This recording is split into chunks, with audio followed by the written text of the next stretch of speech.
All right, I think I'm about to pass out of nowhere last night when I was on Twitter because Nintendo dropped some big information on Xenoblade Chronicles 3 and the expansion pass, what you can expect, a roadmap, and a bit more. Plus, we've got some new information on Bayonetta 3 that I haven't covered and more content as well. But before we get into anything, what's good everyone? OJ here. Welcome back to another video. Please make sure you hit that like button, subscribe if you're someone new, and click that notification bell to get my RPG, Nintendo Switch, and gaming news videos, plus live streams first. Now let's go ahead and jump right into it with some Xenoblade Chronicles 3 expansion pass big news. So on Twitter, here is what Nintendo had to say.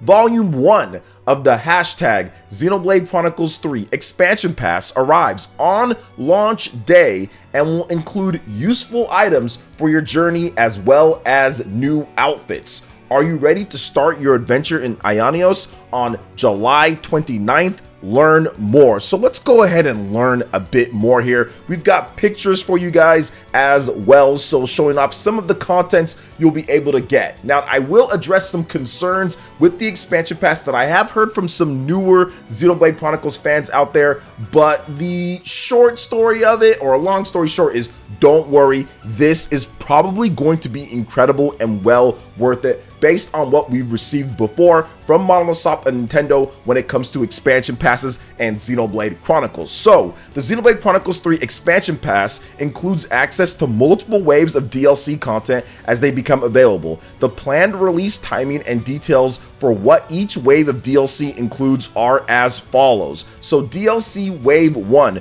the release date is July 29th, 2022. Now, this wave of DLC contains the following content: a collection of helpful items, color variations for existing outfits. So nothing too crazy there. With Xenoblade Chronicles, they gave us some like different health items and some like core crystals or something like that. So obviously gonna be a bit different here, but nothing too crazy, just something to get us started. Now, DLC Wave 2 will release before the end of this year, and it says this wave of DLC contains the following content: challenge battle mode against difficult enemies, a new hero character, and accompanying quests, plus new character outfits. So this one is definitely a bit beefier, which is why it's maybe taking a bit longer, or they want to do it a bit after once you've beaten the game, because it does have challenge battle mode, new character outfit, and a new hero, which they did show the silhouette, which you guys have already seen, or you will see right now at this point. Now, DLC Wave 3 will be released by April 30th, 2023, and this DLC wave contains the following content here: a challenge battle mode against difficult enemies,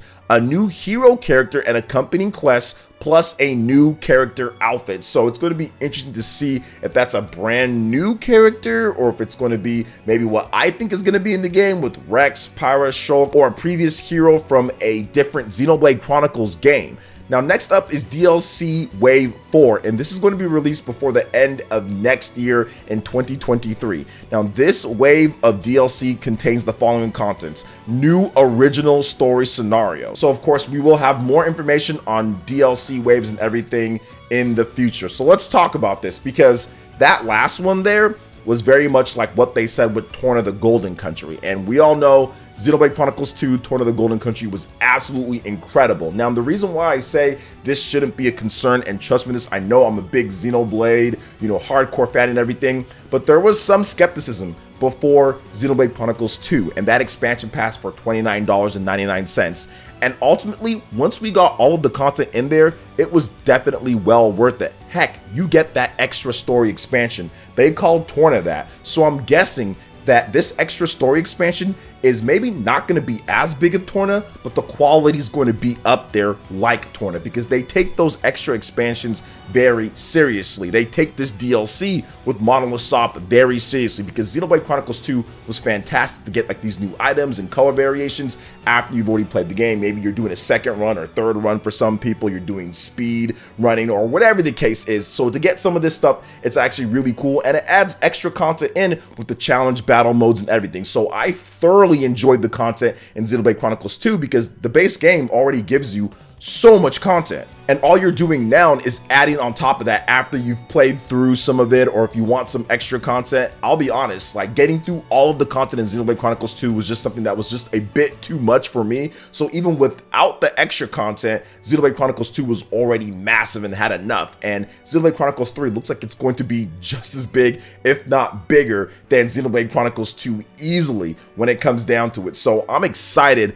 to check out this expansion pass and to see what heroes we're getting and the challenge battles, because those are quite a bit of fun. I remember spending a lot of time with the challenge battles in Xenoblade Chronicles 2. So this is awesome news. We obviously see the different Monados there when it comes to Xenoblade Chronicles 1, 2, and 3. So something definitely tells me that there will be some connections when it comes to story or when it comes to the actual heroes or contents with previous heroes or other stuff from different games. Heck, there might even be something that ties completely everything together even afterwards. Torna was such a beautiful and sad but beautiful story that really gave you context and extra details to fill in the spots and just told a perfect tale when it comes down to how it fit in with Xenoblade Chronicles 2. So I think that this expansion is going to be well worth it, especially once we get to play the extra content. Beforehand, there's quite a number of cool stuff to dig into as well. We've got just about 2 more weeks before this game launches, so it's going to be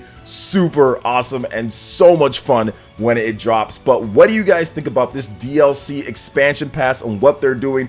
I know I'm freaking hyped for it. Let me know in the comment section below. All right, and moving on to the next topic here. There is something that I wanted to cover with Platinum Games, Nintendo, and Bayonetta 3 that I didn't discuss in my previous 2 videos about Bayonetta 3, and that is this new mode that has caught people a little bit off guard in terms of how Nintendo's handling censorship or not, or sexual themes with Bayonetta 3 on the Nintendo Switch, because there was quite some concern with other people and just people on the internet whenever there's certain types of racy female characters or they're showing too much skin. There's always kind of like 2 sides to the coin here. But Platinum Games has done something that reminds me of like the blood filters back in the day, like on like, you know, Mortal Kombat or something, you know, or even other games like where you can turn the gore on or off. Kind of reminds me of that, but kind of more like with like more of the saucy part of Bayonetta. So this is what I want to read first on Twitter. It says, mark your calendar.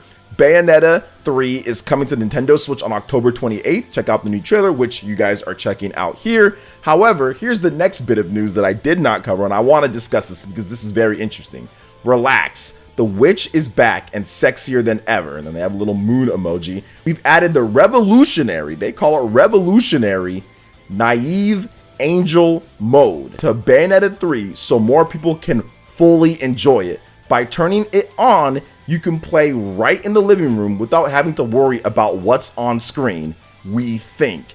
Hashtag Bayonetta 3. So it kind of acts as a built-in sensor for it, so almost like Bayonetta was in Super Smash Brothers, whereas like you can get it to where she shows more of her skin, because essentially her hair is also covering her body, but then when she does Wicked Weave attacks, she uses that hair to attack, so you see more of her skin or more of her body showing. Now, I've never thought of it as anything more than just what it is, honestly. I know people say no way, but no, it's a video game, it's a character, she's not real, she's like 7 foot tall, she's not proportioned correctly. I mean, she's completely unrealistic at the end of the day if you actually know Bayonetta's dimensions and everything. Yes, she still looks like a woman and everything like that, but it's just ridiculous, right? I don't see it as anything more than this is just part of who she is. But there are reviewers and there are people who have said multiple different things, heck, even sometimes affecting the review score because of angles and because of Bayonetta's personality or because of how much they see. I still think that she's going to be doing all the stuff that she normally does. That's just who Bayonetta is. But now with this, at least there is an option. So the option is better than not the option. I've always been a fan of having those options. Now, I'm not going to be using this to where turning it on to where you can't see stuff. I'm going to play the game as they originally intended, and I don't care who's in the room for the most part, you know, especially if they're over the age of like the mature rating, like 17 or older, they should be able to see the content. I don't think it's too bad, you know, or like if the wife's in the room or whatever, like people are saying, oh, well, I don't want to play with the wife's in the room. Kids, I can understand, you know, I can understand that. So maybe you turn it on for that. But yeah, to me, it doesn't matter. I mean, I'm a big Bayonetta fan. I've been playing Bayonetta since day one on the Xbox 360. Been playing ever since. It's been more than a decade now, and I've been enjoying the mainline Bayonetta game. So I'm going to continue enjoying it exactly how they want it to be made. It's still rated M for mature, at least here in the US. So I'm excited to play the game because the combat, the gameplay, what they do with the music, the sound effects, the weapons, just everything in Bayonetta is always just superb when it comes to an action type of game, you know? So I'm really excited for it. I think it's going to be phenomenal. It's going to be a game of the year contender for me. If you have not seen my other video where I talk about it, I kind of break down some of the trailer aspects and what I'm excited for, the new character as well, Viola, she's looking super hype, DMC inspired. I mean, this game's going to be awesome. I just know I can see a quality game when I see one, so this is going to be a hype game. And obviously this option here is even better for people because it's a revolutionary feature with this naive angel mode. So very good stuff there from Platinum Games, Nintendo, and Sega, of course, getting this done. But what are your thoughts when it comes to this revolutionary new mode for Bayonetta 3 and what's going on? Let me know in the comment section below. All right, and moving on to the next topic here, guys. We are discussing a game that I'm actually excited for because I played the closed beta before, and that is MultiVersus. The open beta is going down soon, July 26th. Early access begins on July 19th. That is coming up very soon here, early next week and the following week, of course, for everyone else. So the open beta for free-to-play platform fighting game MultiVersus will launch for the PlayStation 5, Xbox Series, PlayStation 4, Xbox One, and PC via Steam on July 26th, publisher Warner Bros. Games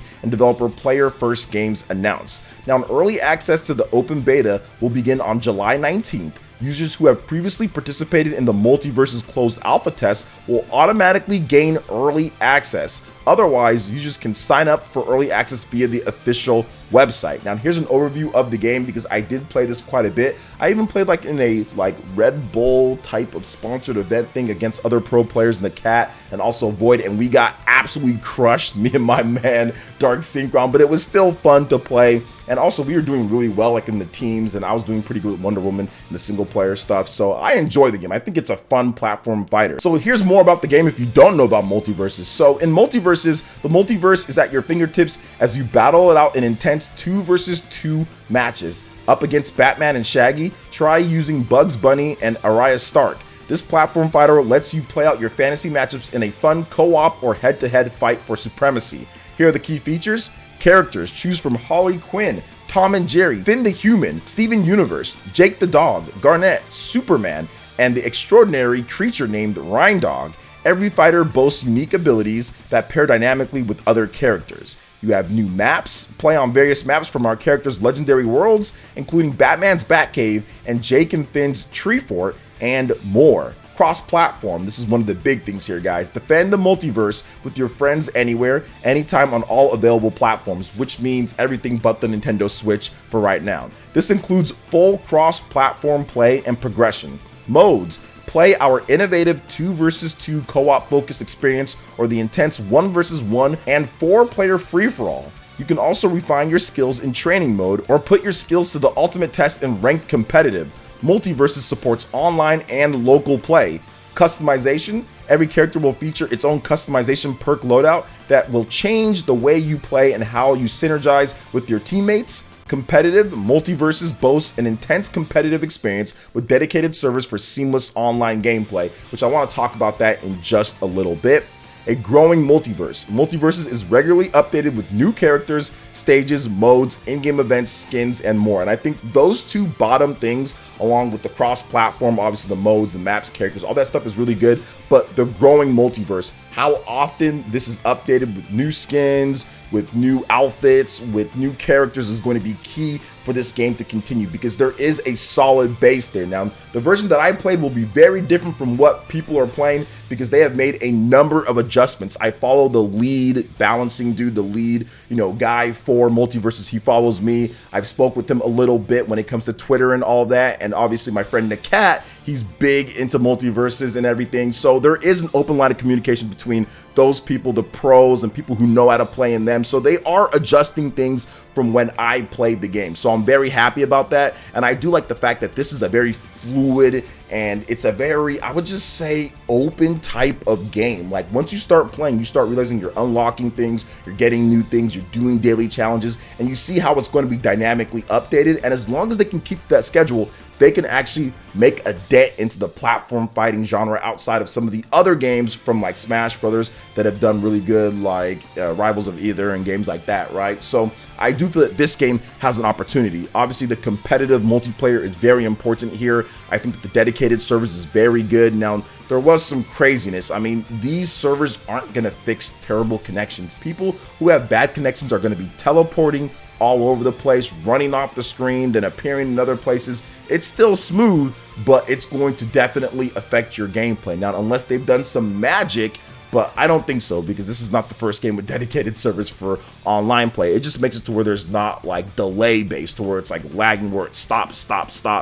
But yeah, like there was definitely some rough connections, so it's not gonna fix everything. However, if you've got a solid connection, or if it's good enough, you should be able to play with minimal lag or none at all, because it was very good for the matches that I played with people that I know have good connections. So I'm very excited for this. I think it's going to be a lot of fun. The characters look like it's going to be cool. They're going to be updating it all the time. I'm looking forward to playing more of MultiVersus. I play on the PlayStation 5, and I'll probably stream it once the game does officially drop with the early access, or maybe even the open access for everyone. So what do you guys think about MultiVersus and what they're doing here? Let me know in the comment section below. All right, and moving on to the final topic here, Nintendo has made another acquisition, but it's not quite what you think if you haven't heard about it. So Nintendo has entered into an agreement to acquire Dynamo Pictures, a Tokyo-based company that plans and produces visual content, the company announced. Now, the acquisition is expected to close on October 3rd. Now, according to Nintendo, the acquisition of Dynamo Pictures will allow it to strengthen the planning and production structure of visual content in the Nintendo Group.